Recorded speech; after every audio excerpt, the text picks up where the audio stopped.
Hey friends, this is Pop Culture Makes Me Jealous, where we discuss pop culture through the lens of race and gender, and sometimes both.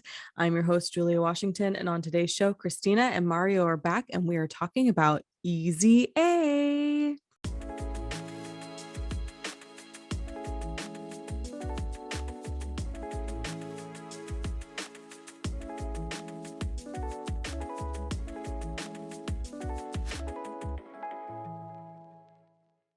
Hey friends, love our show but hate the commercials? Become a Pop Culture Club member on Patreon for $10 a month to receive ad-free episodes with bonus content, bonus episodes, a virtual meetup to discuss movies and television, and so much more.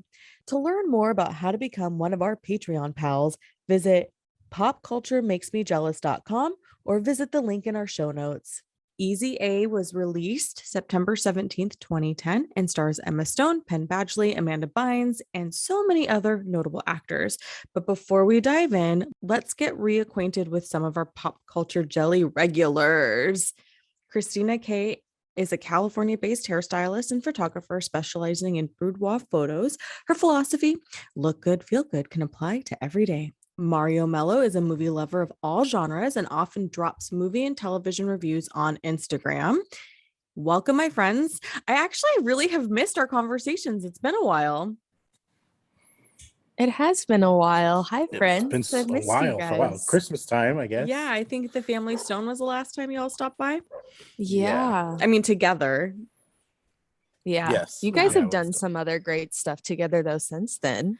Yeah, we did the West Side Story recap and then the Spider-Man. Yeah, that was fun. I still want to go see Spider-Man. I haven't seen that yet. Don't tell me. Don't listen to our chat about it. I haven't because I want to go see it. Spoiler review. Yeah. We'll just ruin your life. Spider-Man No Way Home. Wait, what's the one where they go to Europe? That was on TV yesterday. Far From Home. Far From Home. See, they all have home in it. So it's just That's the whole point. But some of us are old and get confused. You're just slowly turning into your mom. Be like, what's the one with home? Like, they all have home, mom. Like, you know which one I'm talking about. No, they're in Europe and Jake Gyllenhaal's in it. Who I always get confused with Tobey Maguire. Why? I don't know. They're both like my era of like youthful movies. So like you'd think I'd know the difference. They don't even look alike though. I don't know what it is. My brain just sees them as the same person. Let's give our friends at home a summary of Easy A in case they haven't seen it in a while or have never seen it. And if you've never seen it, spoilers are ahead. So sorry. Prompted by her popular best friend to spill the details of her boring weekend, Olive, a clean-cut teen, decides to spice things up, telling a little lie about losing her virginity when the high school busybody overhears the conversation and spreads it all over campus. Olive is suddenly notorious, but for the wrong reasons. So I say it could be a modern retelling of Nathaniel Hawthorne's Scarlet Letter, but it's more of a freely adapted version. So let's take a look at what some of the critics had to say at the time. Roger Ebert said, "It's funny, engaging comedy that takes the familiar but underrated Emma Stone and makes her, I believe, a star. Until actors are matched to the right role, we can never quite see them clearly." The Hollywood Reporter said, Easy A has the potential to be that rah-rah Avis that connects with audiences below and above the 25 age demarcation. The LA Times said, the story of a smart, funny girl who becomes a self-styled Hester Prynne, Easy A is neither as smart nor as funny as it wants to be. With the verbal cleverness style set at 11, the teen comedy wears its glib cultural references, pop and 19th century literary, in bold-face embroidery. So, this film grossed $75 million at the box office, and I think it marks the beginning of the end of the brilliant high school movie era. So let's start with the most obvious questions, my friends. Do you love this movie and why? Who wants to go first? Shall we have Mario go first? Sure, I'll go first. So I watched it. It's on HBO Max, just Yes. FYI if anyone didn't know that. But so it's 2010, which 12 years ago. That seems so long ago. Yeah.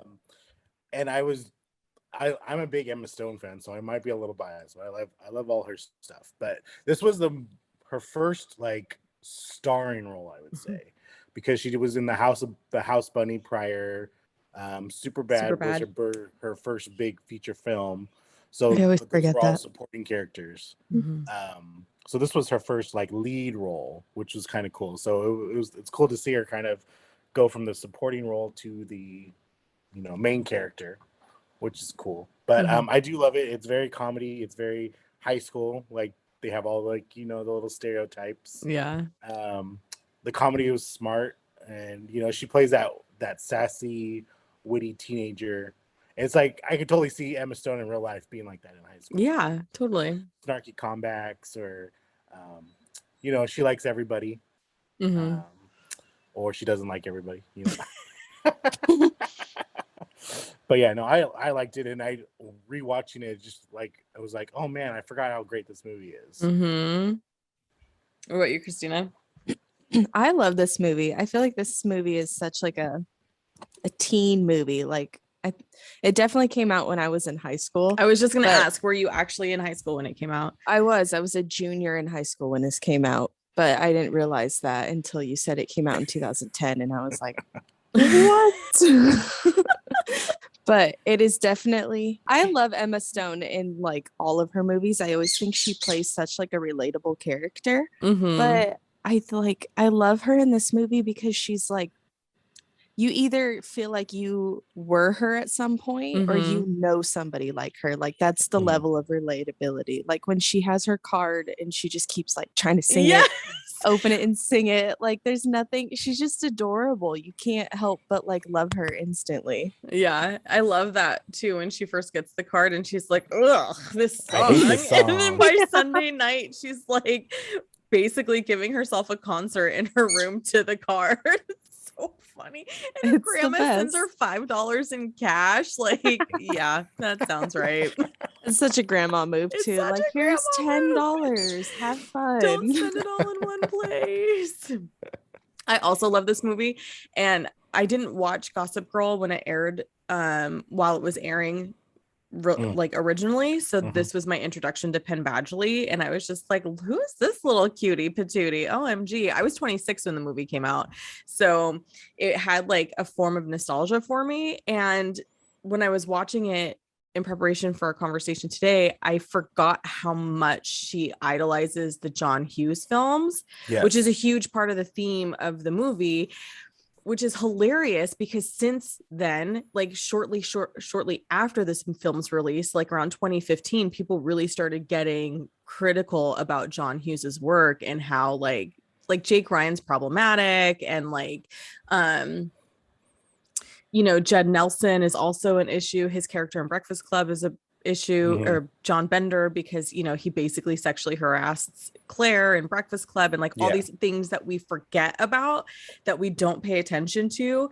And she, like, her character, like the rest of us, latches on to like that idealism of the sweet romance of the 1980s films, because we all forgot that like there's issues. But we also didn't realize too at the time that those were issues. Like, no one was really talking about it until more recently, of like, wait, this is probably bad. But I loved it. I love the sound. I love the cheap version of all the big hit songs. Like they couldn't afford to pay for the real version of some of the songs, so they get like a watered down, royalty like rock free version of it. Yes. Like the karaoke version or some shit. So funny. It's so funny. Also, if you've seen or if you've watched You on Netflix, it's really hard to go back and see Joe like as a teen person. I'm like, he's gonna murder you, Olive. Don't trust him. He will lock you in a box, and we can't have that. I forget how many teen movies he was in too, because he was in John Tucker Must Die. John Tucker Must Die, The Stepfather, all that stuff. And I was just like, dang, like you don't realize like until they hit it big, like you, that you're like, oh wait, he was in those small little roles and he worked his way up. But yeah, the whole thing. Every time I see him now, I'm like, hey, it's Joe. Like you gotta Yes. No, but for this purposes today, he's Woodchuck Todd. Yes, Woodchuck Top. Which is Sometimes great. He was Lobster great. Top. A lobster Todd. Imagine having those names though, like in high school, like that's your nickname, like Woodchuck Todd or Right. Lobster Todd. Like it kind of actually sounds like some of the guys I went to high school with and their nicknames. Oh my gosh, that's so funny.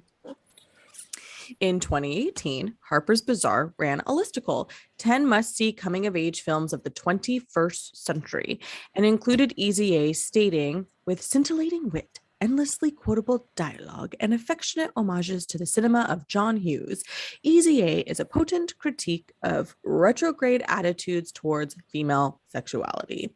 The highlight also suggests that Stone introduced the world to her lovable brand of girl next door charm, ineptly navigating the delicate social politics of high school while falling prey to the toxicity of her slut shaming peers.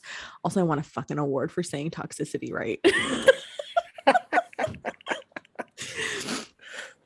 So I'm curious, is it fair to call Olive inept in this situation when she is presumably a junior or senior in high school with limited life experience and trying to navigate the popularity she accidentally stumbled upon? Because she doesn't, like, I don't think she understands the gravity. Like, she's smart, you know, she's an intelligent student, but she's like 17. Like, there's that scene where she and Brandon are making the decision to like pretend that they hook up so that way people will leave him alone about being gay. Mm-hmm. And she's like, you know, just to understand the consequences, but the consequences aren't the same for him as they are for her. No, and she doesn't seem to realize that. Yeah, it does bring up that that view of like, because he's a guy, like everyone giving high fives for it. Mm-hmm. But because it's a girl, like claiming her sexuality, everyone, you know, she's a hoe or she's a slut. Like, so it's just, and I feel like sometimes that still hasn't changed. I mean, in this day and age, like, same thing. I feel like a guy could be going around sleeping with hundreds of people and giving high fives for it, but girls, you know. Yeah, they're not allowed to claim any sort of like control. So I think that why this movie did hit, because it was like she was kind of claiming her sexuality, even though she wasn't doing anything, but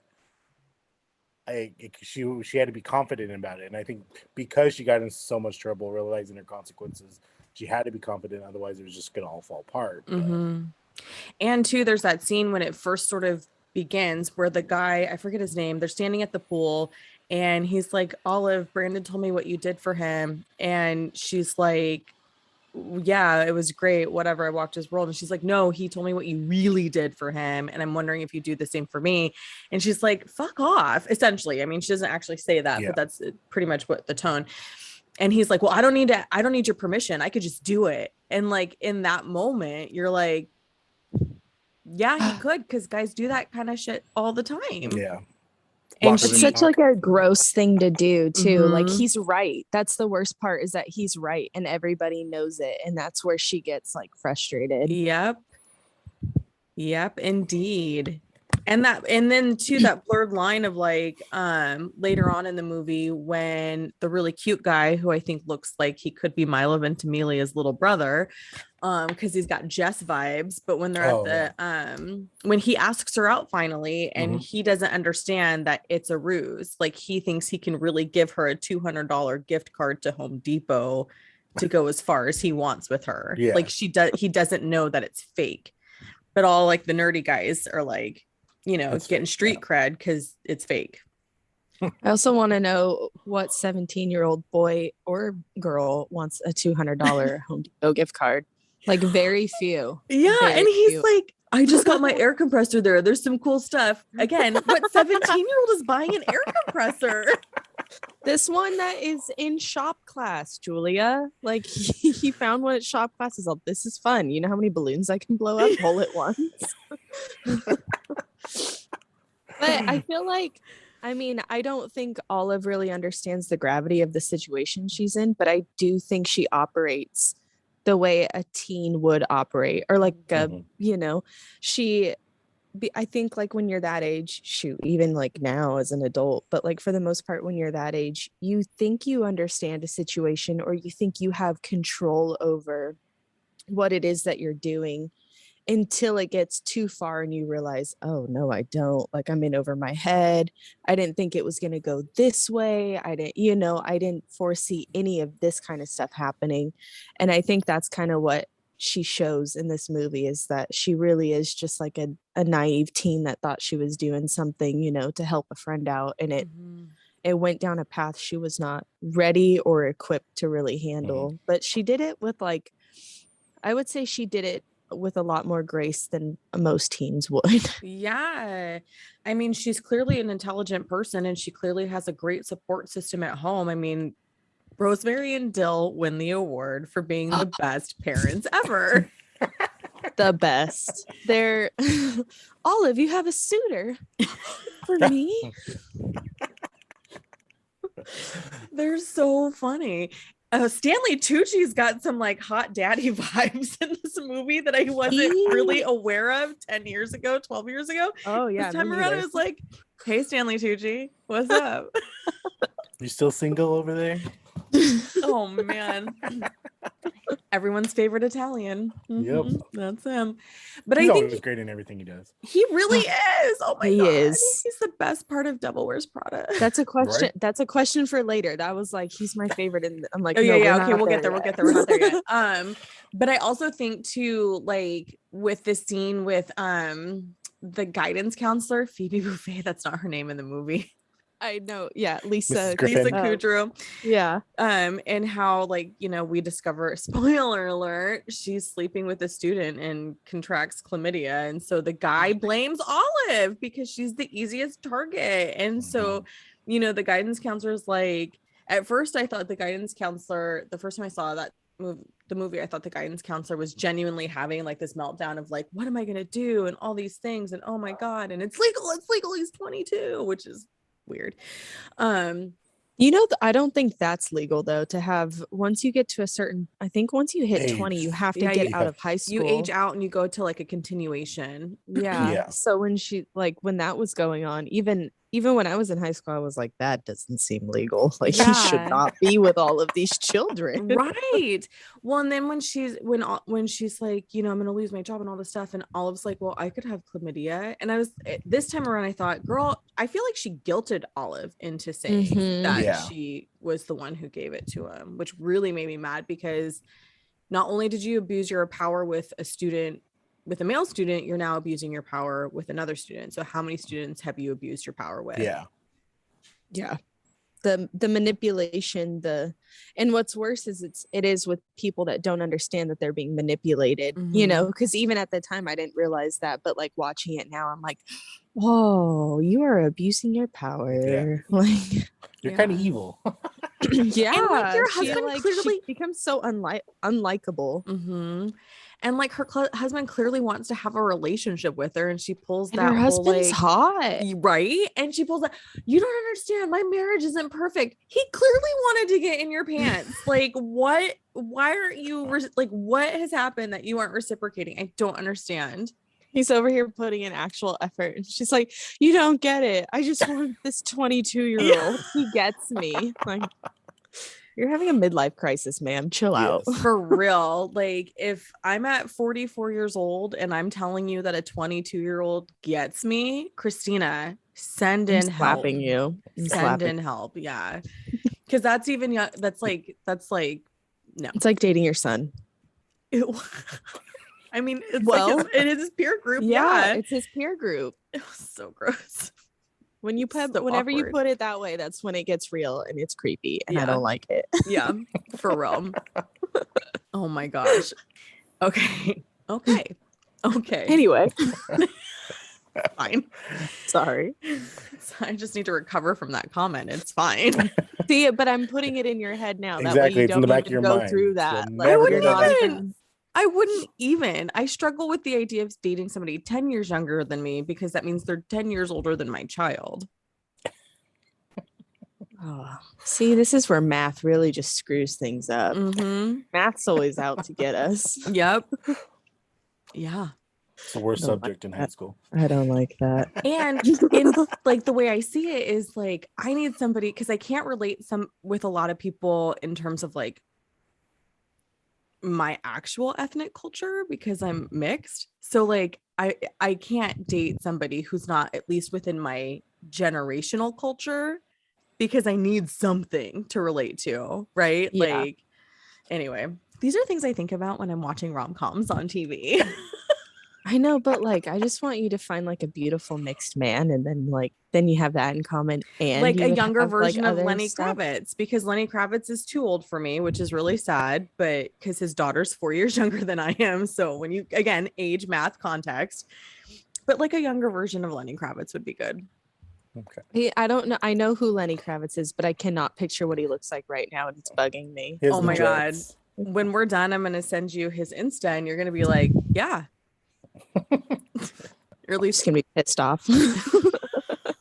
Lenny Kravitz, why couldn't you have been born in like 1978? Like the highest I'll go, because they're still younger than my oldest sibling at that point. We are looking for advertising partners. When you support this podcast, you're supporting a woman-owned BIPOC small business. We're looking for other small business partners who want to get in front of an audience of like-minded folks looking to smash the patriarchy and make cultural change. If that's you, email us at popculturemakesmejealous to get started. Just put ad partner interest in the subject line. Can't wait to hear from you. Let's talk about the cast. This film is pretty stacked. We mentioned, she's got the best parents in the world, who are played by Stanley Tucci and Patricia Clarkson. Their character names are Dill and Rosemary Penderghast, which I love.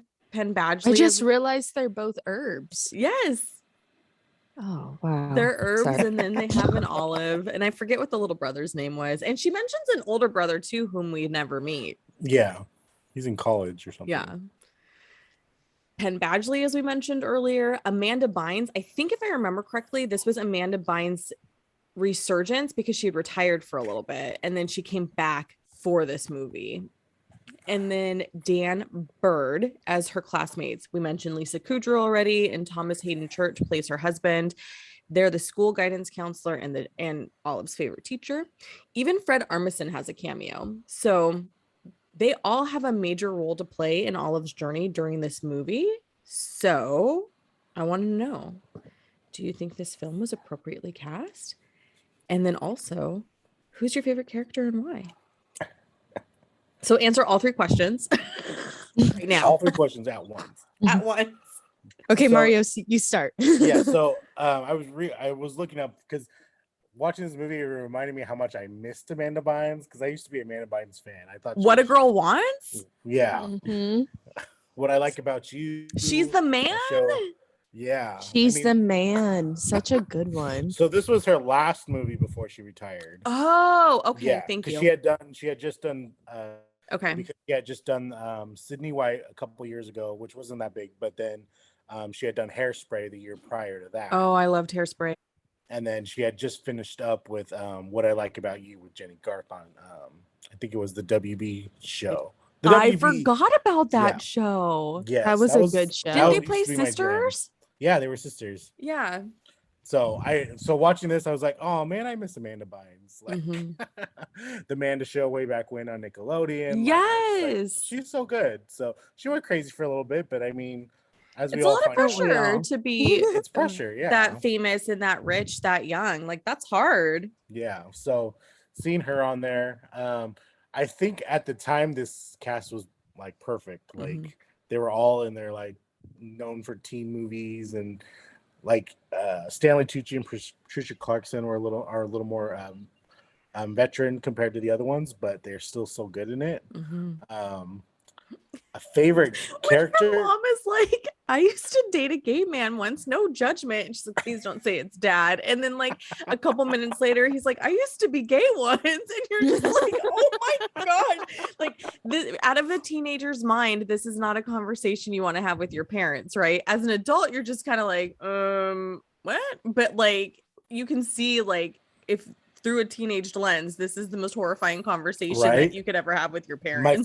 My favorite scene with Patricia Clarkson is towards the end when Olive is telling her mom about everything that conspired. She's like, I went through a similar situation. I was a slut. Yeah. Like, she's like, I hooked it up with everyone. And she's like, Mom. She's like, mostly men, but everyone. She's like, these are the positions I tried. Yeah, I used to be able to get my leg. Yeah. Yeah. And yeah, you're like, oh, Mom, why are you talking about this? Like, it's horrifying for a teenager to hear about this. But yeah.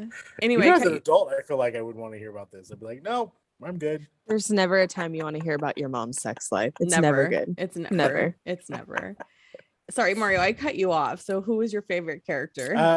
My favorite character is probably still Olive. Like I said, I'm a big Emma Stone fan. I love her and everything she does. Amanda Bynes and Stanley Tucci are probably my second and third favorite.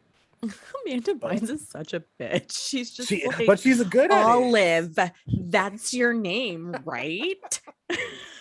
It's also so weird that like the weird religious tie that they bring into it, where like she acts all holy and stuff, and like I love that actually that they put that in there, because there is a big, especially in high school, there is a big like, I don't know, maybe it could just be around here, but there was always like a group of those people who acted like they were really like holy or really religious, and then but when you really know them, you're like,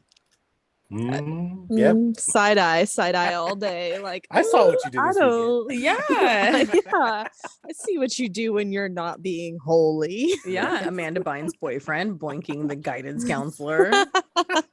He's 22, Julia. Oh, excuse me. He understands her. It's wildly inappropriate that he's still in high school, by the way.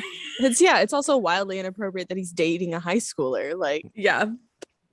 It's all there's nothing appropriate for him to be there. Exactly. Like, get him out. I don't care how much school he needs help with. He's not getting it there. Get him out. He needs adult education classes at this point because he can buy alcohol. Yes. Yeah. Oh God. Yeah. Okay, Christina, your favorite character, go. Olive's dad. Yeah. I just think I love Olive. You can clearly see that she gets her personality from like having these parents that are they seem such like a good family. Like they're open with her. They're, they're warm, they're loving, they're inviting, but they also clearly like, that they know how to be parents when they need to be parents. They're not just like friends, like they are, but they're not. And I just think I love Stanley Tucci and everything. You're right. The Devil Wears Prada, like he's my favorite in that as well. Like he's so good.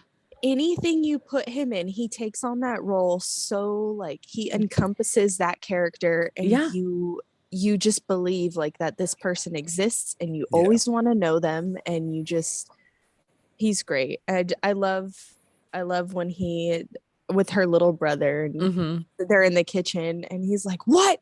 Who told you we were gonna do this as a family? And it's just like rolling his eyes, like that he does this on a weekly if not monthly basis. Like his dad jokes clearly are just like all over the place in this like we can now we can take watching the bucket list off of our bucket list.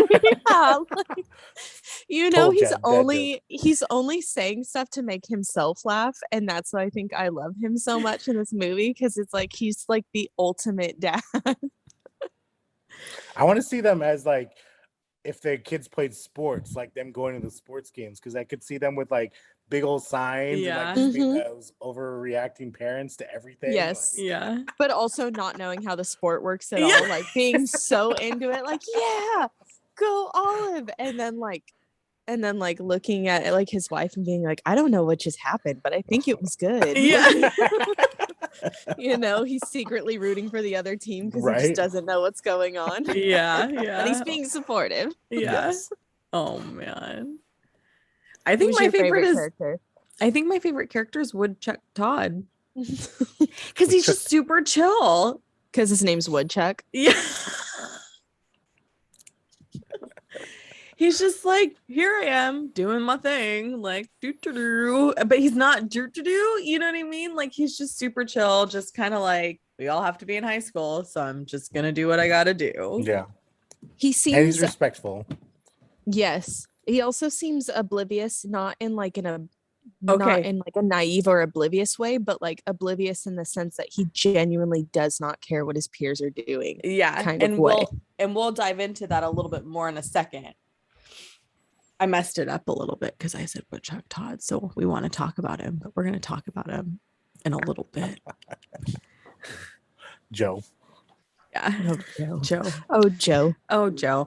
But I do love also the teacher as well. I think that his Mr. character's Griffin, yeah. I think his character is fun. He's like, if I have to, he's like, I don't know what it is with your generation's obsession with posting on Facebook, everything. And then just kind of goes on that little diatribe. And then his whole thing about like, I know you're the only one who read the book, and just kind of calls her out. If I have to read about her bad accent one more time, or how, and it's just like he genuinely loves his job, but he also recognizes that half the school just doesn't give a shit. Yeah. He seems like one of those really good teachers. Like, Yes. sorry, Mario. He Oh, no, just, you're good.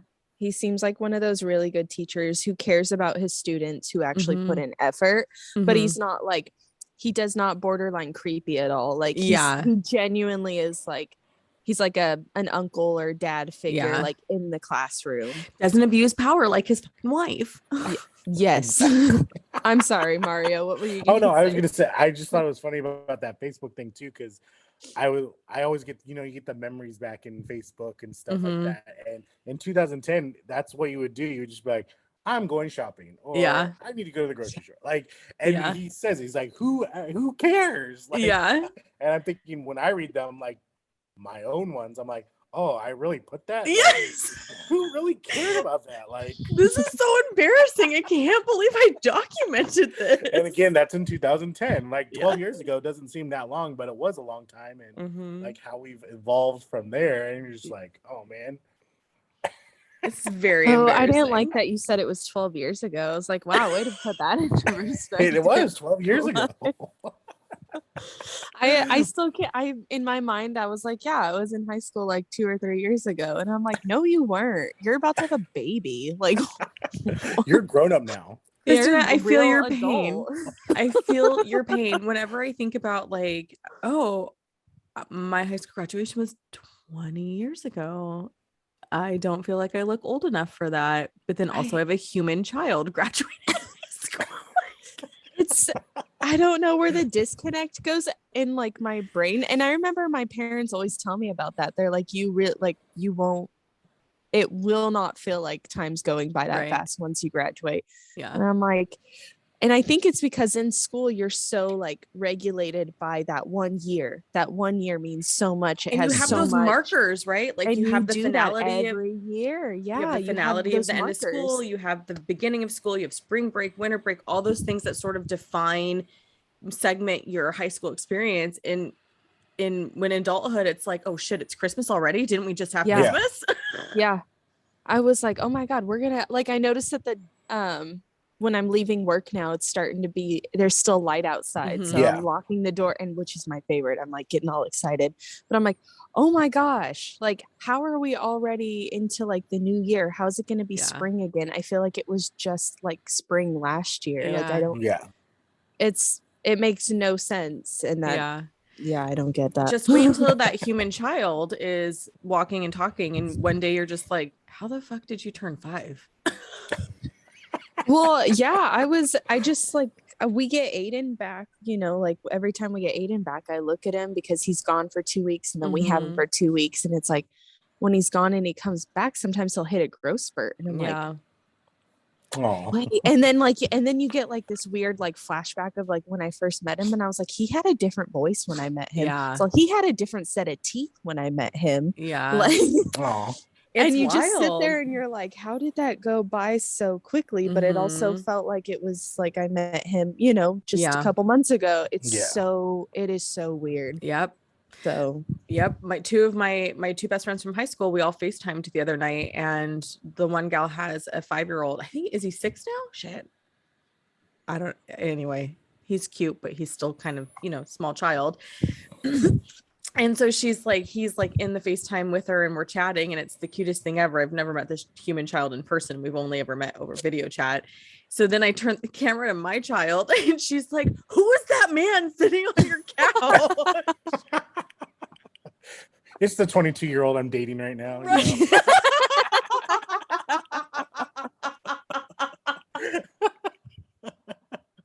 So we come full circle. On that note, it's time to move on. This episode is brought to you by Hues by Juls. Hues by Juls offers custom artwork and original prints, specializing in watercolor, focusing on the human form and different shades of skin.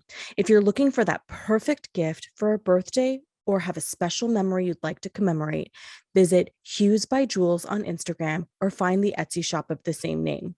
That's Hues, Hues, by Juls, Juls. So later in the movie, the line becomes blurred between what is being said about Olive and what is actually happening. And we kind of referenced that a little bit earlier. An hour into the film, the audience has a firm grasp on the fact that Olive is helping the nerdy guys in school bolster their reputations in order to get dates of the girls they like. When suddenly Olive is asked out by none other than high school hottie, I forget his name. Anson. But Anson? Anson. Anson. Okay. Yeah. None other than high school hottie Anson, but the catch, he's not in on the ruse. And we already kind of talked about this a little bit, but let's get a little bit deeper on it. What did you feel when Olive has this encounter in the parking lot where she realizes that like Anson's not in on it? Like how did that whole scene play out, make you feel for her and towards the whole scenario? Who wants to go first?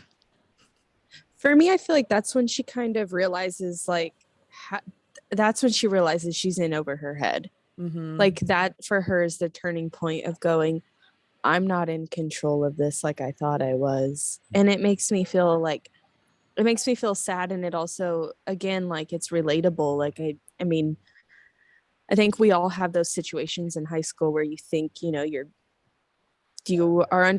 got something under control, and then inevitably someone else tells you something, and then you're like, oh my God, I have let this go on, thinking I was doing one thing and now I'm over here and it doesn't make sense. And I just felt for her so much, because you can tell now the wheels are turning in her head on like, how do I make it stop? How do I get out of this?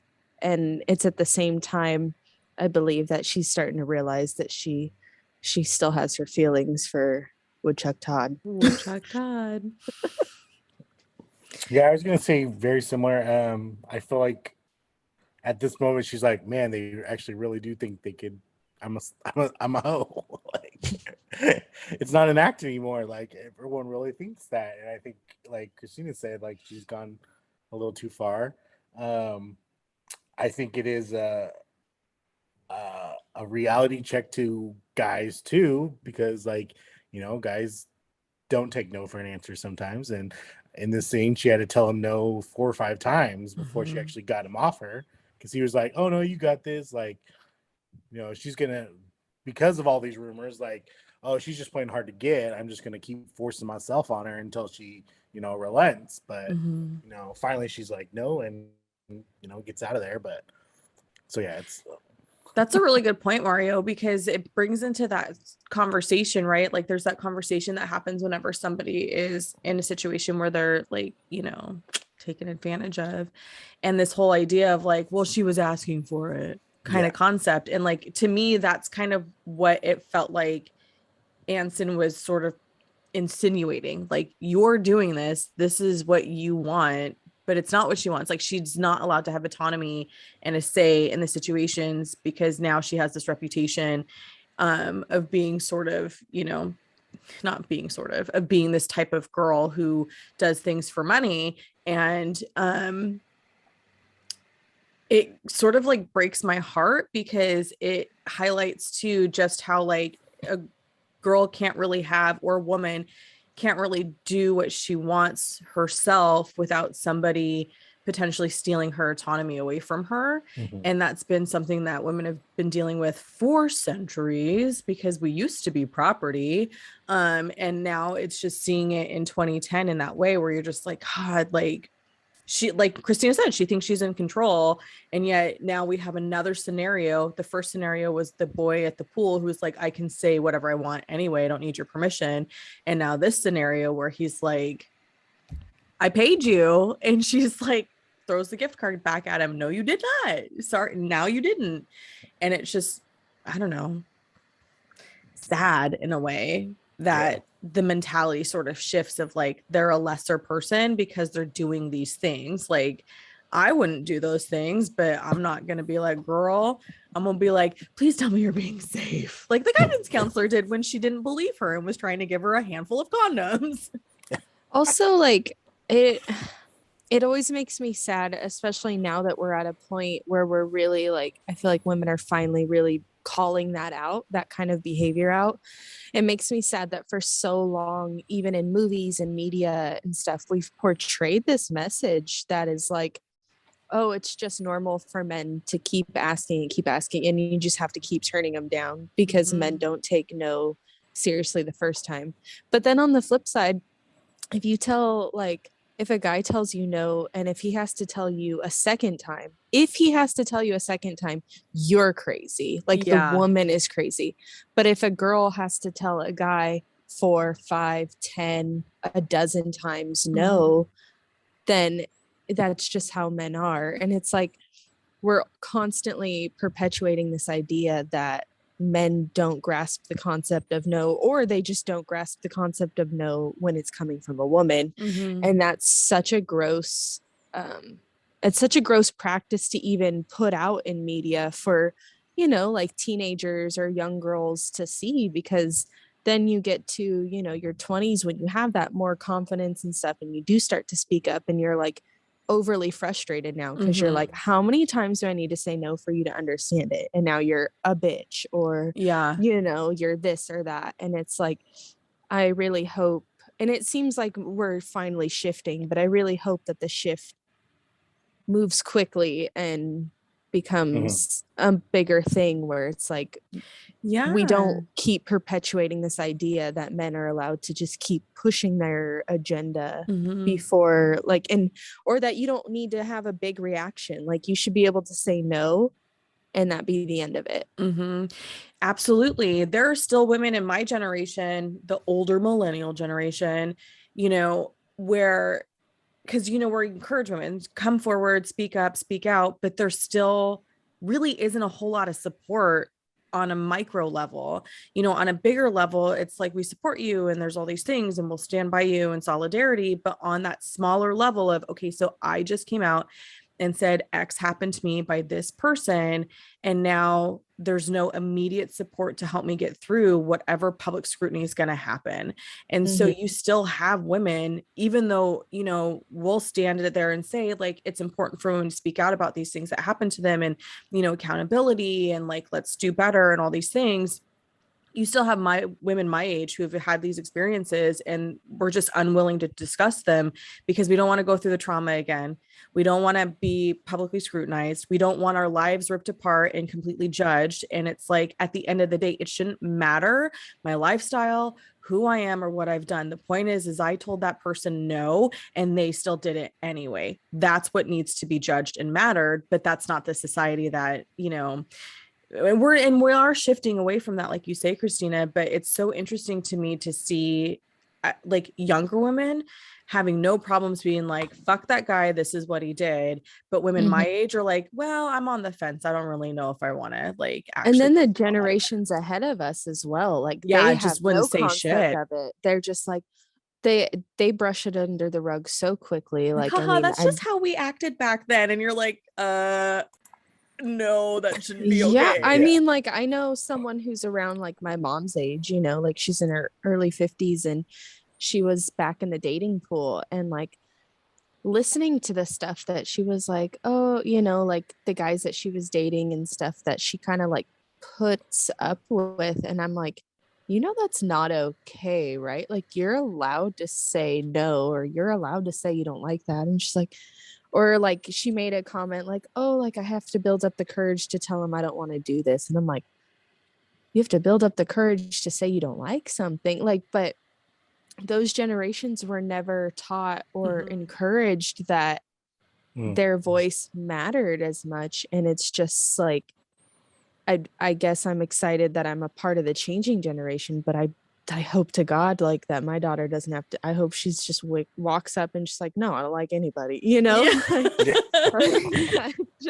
I hope she never has to feel that way, like that she's got to keep saying no, or that, you know, like she doesn't get that choice. It's like I really hope that we do shift bigger. Like I'm glad that we've made this progress to notice that what she did in 2010 to now is, you know, a problem, but I hope the change is still on the rise. Yeah.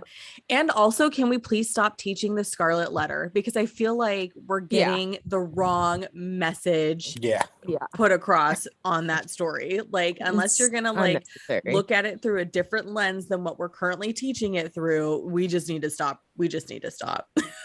Yeah. Because I feel like it kind of perpetuates the idea of like, you know, Hester Prynne deserved it. No, like that fool straight up seduced her. Like it's not, I mean, sure, we all have a part to play in our lives, but at the end of the day, like she got all the heat and he got none of it. Yeah. Actually, I'm just going off of memory. I haven't read that book in over 20 years, so I don't really know. You watched the movie. I watched the movie, not the Demi Moore one. Okay. I do love this movie so much. It's ridiculous. I watch it on repeat and I find Emma's. Oh, so you guys, a year later after this movie is released, she does Crazy Stupid Love with Ryan Gosling. So I don't know if anybody else feels this way, but it was like, how do you go from being a really young high school person to having passed law school and taking the bar? Like for the longest time, I had a really hard time with how big of a life difference those two characters were, because she does look really young. I think she's only like 3 or 4 years younger than me. So it was like, she's my age. She's 35, I think. I think, so like 3 years younger than me. So it was just that moment where you're just like, how do you go from being like adorable high school girl, which she did great in Crazy Stupid Love. I watch Easy A and then I watch Crazy Stupid Love after, because that's just the order I have to do it in. That's a great movie too. It is. That is a hard thing in general with like actors. Like you said, I always had a hard time watching Woodchuck Todd. Woodchuck Todd. Woodchuck Tucker Must Die. Yes, I know. I'm looking at my notes and I'm like, I just mixed everything up. But I have a hard time watching him because he always looked like he was like in his 20s to me. Even like, even though he does look young, like he looks really young and youthful and he could play a high schooler, he's always looked like, and I guess because he acted that way too, I'm like, it's hard for me to wrap my head around the fact that like you're supposed to be like a high school student for some reason, even though I know that that's your character in this, like it just doesn't fit right. And then at least see him in anything that like he does act age appropriate, like this makes sense. Yeah, like, and even in Gossip Girl, they didn't shave his chest. He had like chest hair peeking out from his shirt, and you're just like, I don't know any high school kids who are that hairy. Okay. No, like that's not something you get for a while unless you're like, Anyway, okay, now I'm really going to close out the show. Friends, thank you so much for joining me today. Can you remind our listeners at home where they can find you if they want to keep up with you online? Christina, why don't you go first? I am at Christina_K_creations. I'm sorry about the double underscore. Okay. I know people hate it. I get it. I'm sorry. I'm old. Just let me live my life. Like, I was listening to a podcast and they had talked about that. They're like, you get 1 underscore. If you're going on to 2, I'm not following you. And I was like, I have 2 in like all of my handles. And I'm like, that otherwise you don't get the name you want. Yeah. Right. Well, you just weren't fast enough to get the name you wanted. You should have claimed it 12 years ago. I also have a really common name, so that doesn't help. That doesn't help either. Yeah. Yeah. I understand. I also have a pretty common name, but it doesn't appear to be common because, you know, there's not a lot of us around in this area, but when you go to the internet, there's a lot. Yep. Internet. Too many people. Too many people. Right. Too many people. Mario, where can we find you? You can find me on Instagram at Movies with Mr. Mario. And I do TV reviews and movie reviews and everything I'm watching in between. Yay. And I will link to everybody's handles in our show notes. And I just am so glad you guys were here again. I feel like we went too long between our last trio episode to this one. I feel like that's too much time has passed. But also, Christina, when that baby comes, I don't know how much time you're going to have for us. I'm going to make it work. Okay. If I can make things work as I can right now. Plus, every time I get something in the mail for the baby, Taylor likes to tell me, I'm going to use that more than you. So I'm going to just start holding him to that. Like, well, you told me you were going to spend all this time with her. Yeah. I need an hour and a half on this day so I can talk with Julia and Mario about this topic. I'm holding you to it. If you fail, they're both coming for you. Right. Honestly, I mean, he's great about it. I'm already like, I tell him I need an hour and a half to do something, and he came out and got the bird, and that's why the bird's no longer chirping in the background. So he came out and he's just looking at me, and I'm all, he won't shut up. And he's like, oh, that's he's sweet. your woodchuck Todd. He's my woodchuck Todd. Yes, I love that. Awesome. Well, thank you, But friends. we wouldn't mind though if baby makes an appearance though. Yes, when she gets here. She'll be like a small little star. As long as she's quiet the whole time, maybe she can join us. Yeah, exactly. That's how I prefer children, when they're quiet. Me too. I've been very lucky. Like, Jackson was super chill. He was such a chill little guy. And then my friend, one of my best friend's daughters, who I love, like, I call her my niece, like, she's super chill, but she's also really spirited. So like, anyone who sees her daily would probably be tired, but like me, I'm like, yeah, girl, let's do this. I love your energy. I love your vibe. Oh, I'm just gonna let Duke babysit her. I'm like, go play with the dog here. Oh my gosh. I was telling my son the other day, I had this friend who had a bull mastiff Great Dane mix, and her name was Juls. And so when he was a baby and I'd go over there and visit her, I'd leave him in his little, car seat, because it was just easier, because he slept a lot, which was great. That dog would literally sit by the carrier and just be like, this is my baby now. So like, you had to get permission from her to even like go and check on the baby. Like, she was like very protective and loving. It was so cute and sweet. But it's on her hind legs, she's a solid half foot taller than me. Mm-hmm. That's my child, right? Like, you're gonna clearly win in a fight, ma'am, but also that's my baby. It's like Captain Sully. She's all, look at me. I'm the captain now. That's that dog with your baby. Like, yeah, hey, pretty much. No, I'm the captain now. Pretty much. Like, whoa. I just thought it was sweet though, and we don't deserve dogs. I know, they're the best. Yeah. Anyway, friends, thank you so much for being here, and to our listeners at home, thanks for tuning in, y'all.